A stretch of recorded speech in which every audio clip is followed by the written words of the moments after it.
Point Park women's basketball earns a massive win, track and field places big in Ohio, and the Four Nations face-off has fans hooked. It's time to come on down to Pioneer Sideline.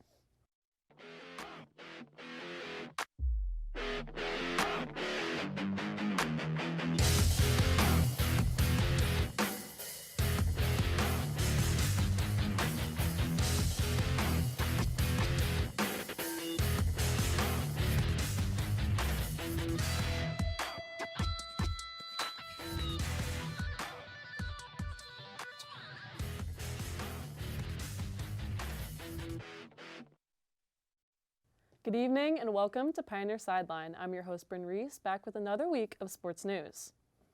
To start, Point Park women's basketball went down to the wire last Saturday and Alexis Giles was electric. The Pioneers won a hard-fought battle at home against the Charleston Golden Eagles thanks to a perfectly executed play when it mattered most. Fast forward to the final moments of the game, Giles recorded 4 points in the last 5 seconds to secure the win. Now, the Golden Eagles held a 75-74 lead with 6 seconds on the clock. Then Giles answered out of desperation, snagging an inbound from Machado Ballo and commanding the paint with a clutch layup to take the lead. On the other end of the court, it's now or never for Charleston, but the Golden Eagles lose control, allowing Giles to force a pivotal Pioneer jump ball. Some controversial pushing and shoving results in a technical, sending Giles to the charity stripe for 2. She drains both to decide the final score as the Pioneers win 78-75.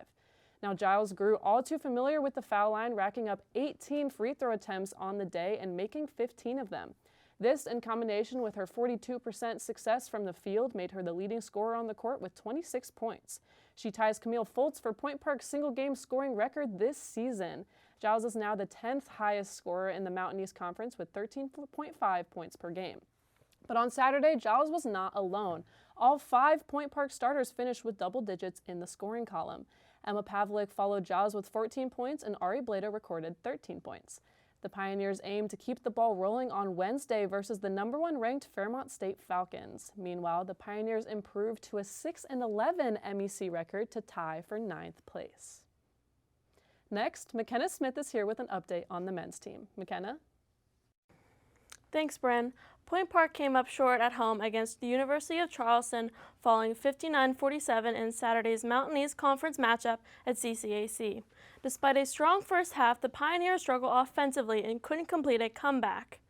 The game was tied 27-27 at halftime, but Charleston took control in the second half with a 14-0 run. Point Park found a spark when Caden Warner entered the game, cutting the deficit to 6, but the Golden Eagles held firm and maintained their lead. Charleston outperformed Point Park in nearly every statistical category. The Pioneers shot 34% from the field. Aiden Anderson led the offense with 13 points and 7 rebounds, while Aiden Miller notched a double-double with 12 points and 12 boards. Nathaniel Van also reached double figures.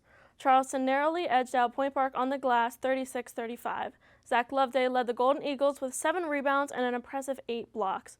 Dwayne Jones was the team's top scorer, putting up 22 points on 8 for 17 shooting while adding 5 rebounds, 2 assists, and 2 steals. Charleston finished the night shooting 38% from the floor and 44% from the 3. With the loss, Point Park drops to 10-14 overall and 4-13 in MEC play, extending its conference losing streak to 9 games. The Pioneers will look to bounce back on the road against Fairmont State on Wednesday, February 19th at 7:30. Their last meeting with the Fighting Falcons ended in an 84-79 loss in Pittsburgh on January 15th. Now back to you at the desk, Bryn. Thanks, McKenna. When we come back, more Point Park and local sports updates. Don't go anywhere.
Welcome back. Now, Ryan Quinn is here to report on Point Park Track and Field's recent meet. Ryan?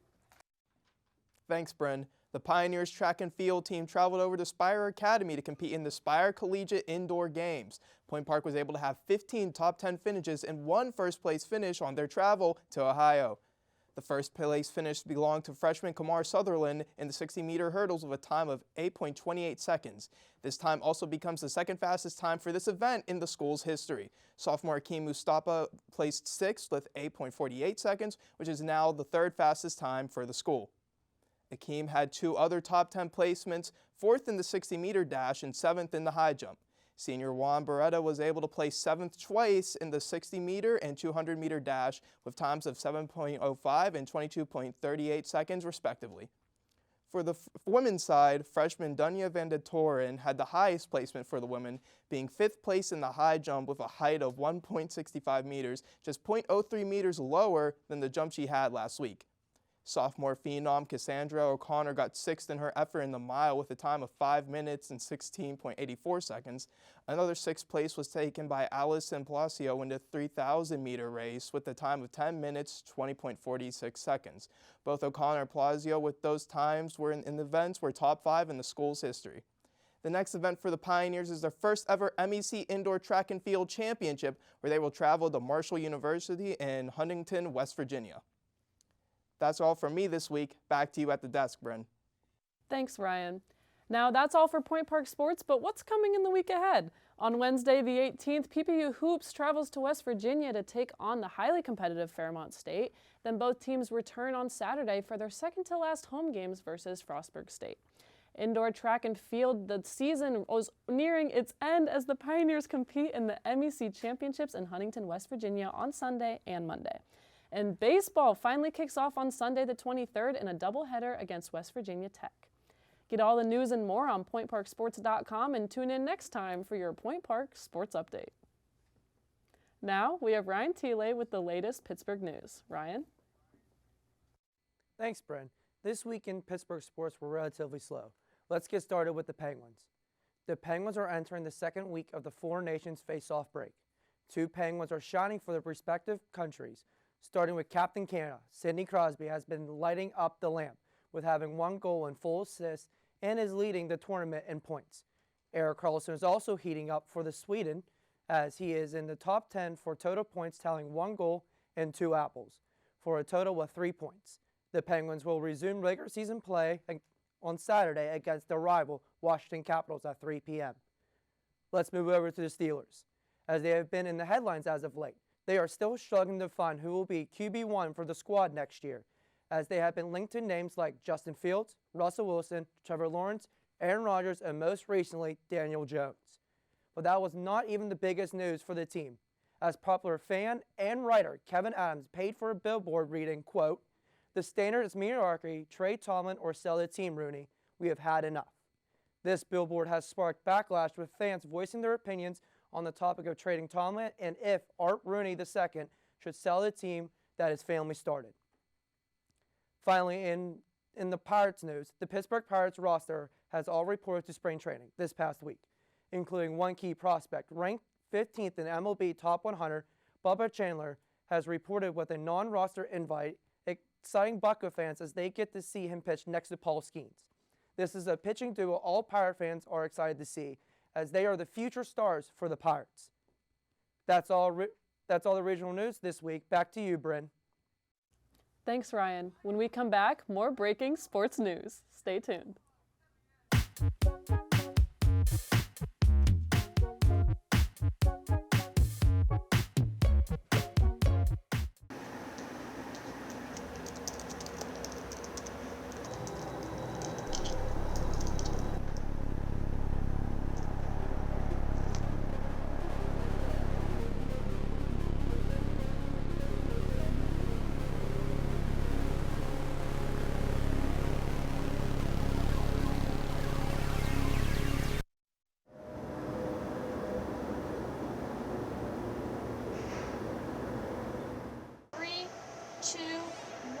Take them cue and open their mics.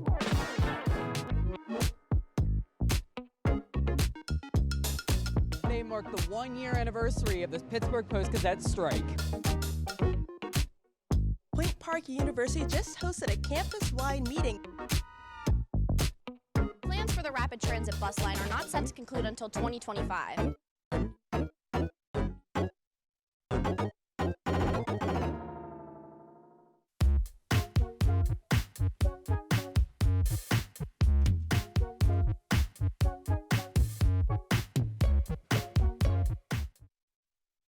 Welcome back. Now, Gabe Ebersol has an update on the college basketball season. Gabe?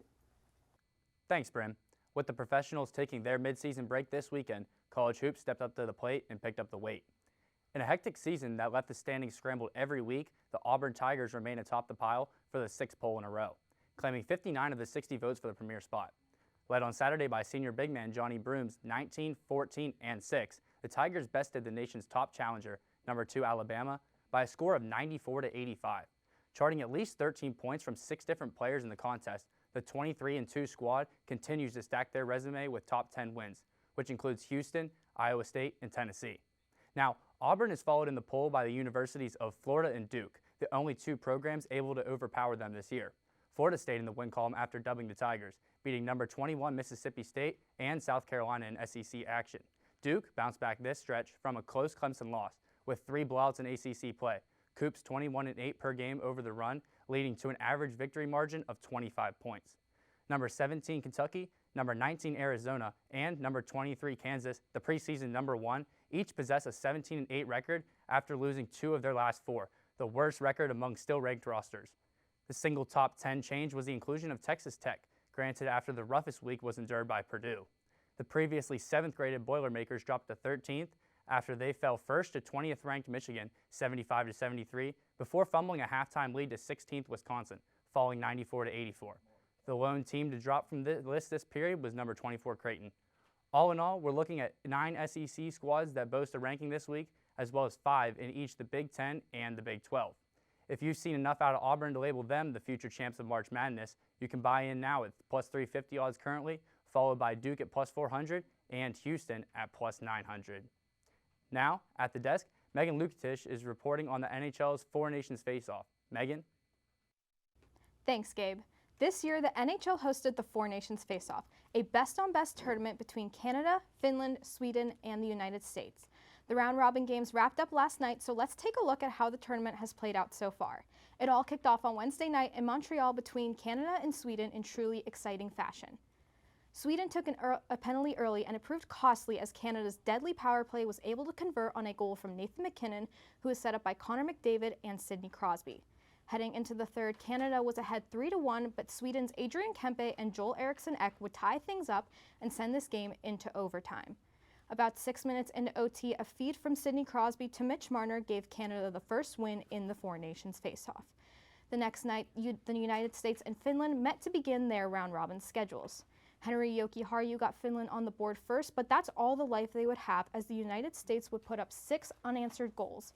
Brady and Matthew Tkachuk each scored 2 goals, with Matt Boldy and Jake Gensel each getting a goal of their own.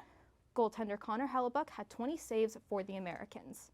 It was rivalry day on Saturday, and things got kicked off in the afternoon with Finland getting a 4-3 overtime win over Sweden, but all eyes were on the primetime game between the United States and Canada. Things were crazy right out of the gate as we got not 1, not 2, but 3 fights in just the first 9 seconds of the game. To no one's surprise, both of the Tkachuk brothers dropped the gloves, as well as JT Miller for the United States. Brandon Hagel, Sam Bennett, and Colton Parayko were the combatants for Team Canada. Once everything settled, Connor McDavid would net his first goal of the tournament about 5 minutes into the period, but just about 5 minutes later, Jake Gensel would tie things up. In the second period, Dylan Larkin netted the eventual game-winning goal for the United States, giving them the 2-1 lead that the U.S. strongly held onto for the remainder of the game. Gensel would later put in the empty netter, and the United States bested Canada on their home ice 3-1, officially punching their ticket to the championship game.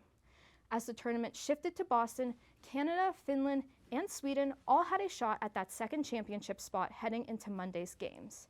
Canada and Finland started the day Monday afternoon, and it was Canada who came out with the lead in the first period. Connor McDavid and Nathan MacKinnon each scored 46 seconds apart, and later Braden Point would make it 3-0 for Canada at the end of the period. McKinnon would add to the lead in the second to make it 4-0, but late in the third period, Finland pushed it to a 1-goal game. However, Captain Canada Sidney Crosby put in the empty netter, giving Canada the 5-3 win and securing their spot in the championship game against the U.S. With not much to play for, Sweden defeated a shorthanded United States team 2-1 to cap off the round-robin games, but the stage was already set for the rematch between the United States and Canada. The championship is set for 8 o'clock this Thursday on ESPN. Now I'm joined by Ryan here to discuss the tournament. So Ryan, obviously this has been an incredibly fun tournament, not just for the fans, but the players as well. Everyone seems to be enjoying it, and yeah. Yeah, no, this has been a great thing that the NHL has done. I mean, if you look at the viewership was just brought in for over the weekend, they have 10 million views, which is something unheard of for the NHL in the regular season time. I mean, come playoff time, we see more viewerships because that's just playoffs. But for a regular season event that this is, and seeing that we're getting more eyes on the NHL, it's great for the league, great for the players. It's nice to see these players actually caring about what is quote-unquote an all-star game type of feel. It's nice to see that there's something like an all-star game that we can get excited for. Yeah, something else that fans can get excited for coming in the future is that Gary Bettman had recently announced that the NHL intends to keep doing this best-on-best play. Next year, obviously, they're going back to the Olympics in Milan, and then 2 years later, 2028, the World Cup of Hockey is going to come back. 2030, we're going back to the Olympics, so every 2 years, this best-on-best is going to continue, and it's going to be super exciting, and as someone who's been watching this tournament all weekend, I'm so incredibly excited to see it. I don't remember the last time I've had this much fun watching hockey, because obviously, us being Penguins fans, it's been a little glum lately, but I've been having so much fun watching this tournament, and it's going to be an incredibly fun game on Thursday between Canada and the U.S., especially after that game on Saturday we had. Yeah, so let's get started with this game on Thursday. If USA does what they did on Saturday, the way for them to have a chance to win against Canada is that they're going to have to do the same thing they did before, lock down the middle of the ice and be more physical. There is no way that Canada's going to come out emotional in the first period again, because they got beat in their home turf, in front of their country, in front of that amazing O Canada national anthem that we all was able to witness. So they're going to come out and want to put a nail into the coffin for U.S. in the first period. So what USA got to do, you got to come out and retaliate with more physical play on the boards. Maybe a couple more fights in the first 10 seconds of the game, and maybe be more physical and more crash in the net. Get Canada on their heels early. So, like you said before, with the four nations, and yes, this is a great deal for the NHL. Honestly, I would have us get away from the All-Star game for a long time and just have these international best to best play happen every year, because this is a great thing for us. I'm seeing Sidney Crosby play competitive hockey for the first time in almost 2 years. That's exciting for me to watch. I'm also watching Jake Gensel play exciting hockey for the first time in 2 years. I've surely missed him. It's been great to watch and be able to watch him. It's nice to cheer for him for once after not cheering for him for almost, 8-9 months now? Yes. And seeing these players who we grew up watching play for a country, actually be proud of being from each country, has been great. But yeah, I feel like the NHL, this is a great move for the NHL, and they should keep doing this more and more often. Yeah, and I agree with you too about the U.S. They definitely need to put on another defensive clinic. I think they really need to crash the net with Binnington, especially since he's such an emotional goaltender. So it's going to be really fun to watch on Thursday, so we're looking forward to it. Thank you, Ryan, for joining me. Now to Nick Shermito for an update on the highly anticipated Daytona 500. Nick? Thanks, Megan. The 67th running of the Great American Race took place this weekend to kick off the 2025 NASCAR season. Joe Gibbs Racing newest driver, Chase Briscoe, led the field to the green flag a little after 1:30 p.m. However, after about only 8 laps, the first caution would fly due to rain. After an almost 5-hour delay between the red and yellow flags, the race got back underway on lap 24. Stage 1 would end under caution after a crash that would end the day for the 38 of Zane Smith and the 21 of Josh Berry. Joey Logano, last year's champion, won Stage 1. On the restart, Logano would suffer a problem, which would cause a stack-up in a multi-car crash. This would end the day for Ross Chastain, 4-time Indy 500 winner Elio Castroneves, and the newly retired Martin Truex Jr. Ryan Blaney would win stage 2 after barely edging out his teammate Austin Cindric. Then, with 15 laps to go in the race, Logano would try to fit through a hole, but was blocked by Ricky Stenhouse Jr. This would cause a massive wreck, ending the day for several key competitors, including Logano, Blaney, and Kyle Busch, among others. Then, with 5 laps to go, chaos struck again. Cole Custer would deliver a bad push to leader Christopher Bell, which would send him into the wall, then back into traffic. The 60 of Ryan Preece got airborne, wheeling all the way down the straightaway before taking flight and flipping over and slamming the wall. He was able to walk out of the car unhurt. In overtime, Custer would then turn the 11 of Denny Hamlin and cause another multi-car incident. William Byron and Tyler Reddick were able to squeak through and battle for the win. In the end, Reddick could not catch Byron, and William Byron will be the first driver since Denny Hamlin in 2019 and 2020 to win back-to-back Daytona 500s. Congratulations, Byron, and here's to a good NASCAR season. That's all from me and the rest of us. Back to you at the desk, Bryn. Thanks, everyone. When we come back, we discuss the state of the Prem League. Stay tuned.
Welcome back.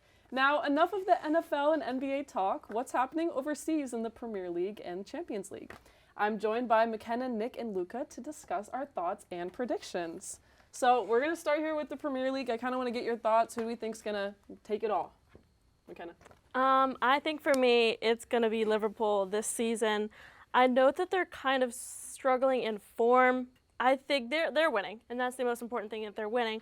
But their form and their wins hasn't been great.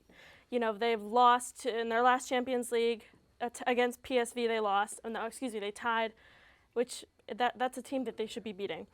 Mm-hmm. They're now been knocked out of the FA Cup by a championship team. They tied at a last-minute goal against Everton. I mean, this is a really, really good squad. And, you know, Arne Slot has them in good form, but it's a little concerning. But Mo Salah's going to carry them. And if this is his last season with the club, same with Trent, same with Van Dijk, they want to win this together. And this might be the last hurrah as all three of them. So I think with those three, I think they can lead this team to get that title at the end of the season. Yeah. Nick? I disagree with McKenna here because you mentioned Liverpool. They're like sliding lately. They're starting to really struggle. So for me, I'm going to go with the team that's right behind them in Arsenal. They're playing great. They've been fantastic as of lately. And I just think, that their coach just has them going right now.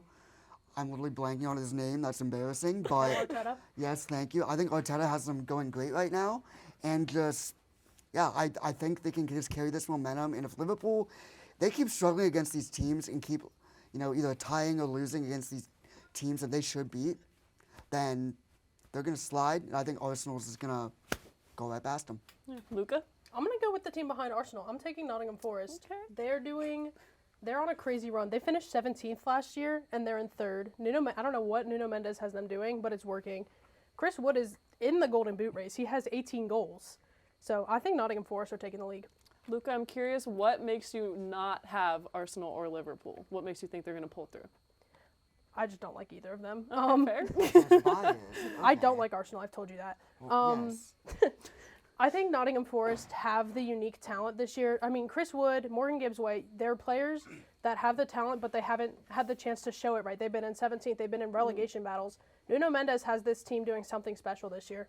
Yeah, I agree, but I think the issue is that they're so far behind already, and it's going to be a lot to catch up. I mean, Liverpool, they play hard games. They play Villa tomorrow at Villa Park, and Villa Park has been so good for Villa this season. But I think they're so far behind, and the Arsenal, every single year it seems like they have the momentum and they're going, and they just always end up second. So, I mean, I think we can just all agree that we're happy Man City is not there. Oh, yeah. Well, yes, definitely. It's nice that, you know, Man City or Man U anywhere near this competition right now. Hey, we're in 15th. Oh, 15th. So, yeah. But no, it's great to see someone other than Man City doing well. Nothing has made me happier this season than watching them fail. For sure. I want to talk about our biggest surprises. What are some teams who's been kind of our biggest surprise so far this year? I think for me, Bournemouth being in 5th place, they're possibly playing in Europe. Well, they're probably going to play in Europe next year. I mean, it's tight between like 8th place and like 4th right now. But they have players that necessarily aren't the highest values that, say, City or Villa or Newcastle do. But they're like really playing as a team, and they have like Norgard and their captain and everything. And I haven't seen this team, since they've come into the Prem, really be this jointed and play so smoothly. It's honestly crazy to think that this was a team that was, fighting relegation a couple years ago, and it's been moving up. And I think it's great to see. We're seeing teams that were on this lower level that are now competing with teams that have such a higher price tag. And I think Bournemouth, I think that's just a great story. Yeah. Nick? I mean, I got to go Nottingham Forest here. I mean, like you said, they were 17th last season, and this year they're in 3rd. Like you said, they don't just like Bournemouth, they don't really have like the talent that you would expect from like, the bigger clubs, but they're still playing really great as a team. Their coach has them like dialed right now. They're playing great football this year, or soccer, and it's just been awesome to watch. It's such a cool story. I mean, you having them winning the Prem, I mean, I don't think they're going to be like a Leicester City, but yeah. I still love the story that they're doing this year. I think it's just great for not only the Prem League, but just soccer in general, how great they've been this year. I agree with you. I think Nottingham Forest has been this crazy surprise team. They are going to play Europe next year. They're going to be, I don't know if it's Champions League, but they are in that running. They are beating these teams out. They have that talent that nobody has really thought of. And I think the work that they're putting in, and they're just able to compete toe-to-toe with these big teams like you were talking about with Bournemouth. It's beautiful football to watch, other teams succeeding. Yeah, I absolutely agree. Yeah, let's transition over to Champions League. Who do we think is going to walk away with that? I think for me, it's Barcelona. They have not lost a game this year. They have ties, they have wins, but I don't know who is going to stop Lamine Yamal. I don't know who's going to stop Rafinha, and I don't know who's going to stop Lewandowski. Together, those three, it's like watching Barcelona almost. Like, obviously you can't replace Messi, we know that, but like those three combined, it's just crazy to watch that they're playing beautifully and they know in the passes. And I mean, the defense has been really solid. I think if they can put it together, and the bench depth this team has is a young team, and they're really fighting because they really have pride for Barcelona, and they're wearing their badge, with pride. So I think they can make a run. They haven't lost in a while. I'd be scared if I was a team that has to play them. Yeah. Yeah, I mean, I agree with you, but like, if any team's gonna beat them, I still gotta go. I gotta be true to my team, Arsenal here. They're sitting 3rd. They're behind FC Barca, and like I said, they've just been hot. If they can keep winning, I think they have the talent. I mean, it's gonna be hard to beat Barcelona. Like, if Arsenal can't beat them, I don't think anyone's gonna stop Barcelona, because like you said, they haven't even lost this year yet. They're playing fantastic, but I mean, I like Arsenal. I like their team. I like their depth, and I think Arteta has that squad just absolutely dialed in and just rolling. So I think if any team can beat Barcelona, I think Arsenal can do it, honestly. I mean, the only team that's going to beat Barcelona is the team that's actually top of the table, and that's Liverpool. Liverpool have come in almost unbeaten except for that last game against PSV. And I do take into account the fact that they are slipping in form, but they're still pulling out the wins. They're winning the games that matter. That can only get you so far, though. Half your team is hurt. I don't Okay, know. I don't and know we're what still you're talking winning. about. And we're I still don't know what winning. you're talking about. We're still winning. Your whole team is hurt. You're playing a 17-year-old as striker. And we're still winning. You're bad. Okay, buddy. We're going to cut it off right there. We'll see how it goes, but that is all the time we have this week. Be sure to join us next time at the same Pioneer time, the same Pioneer channel, and the same Pioneer Sideline.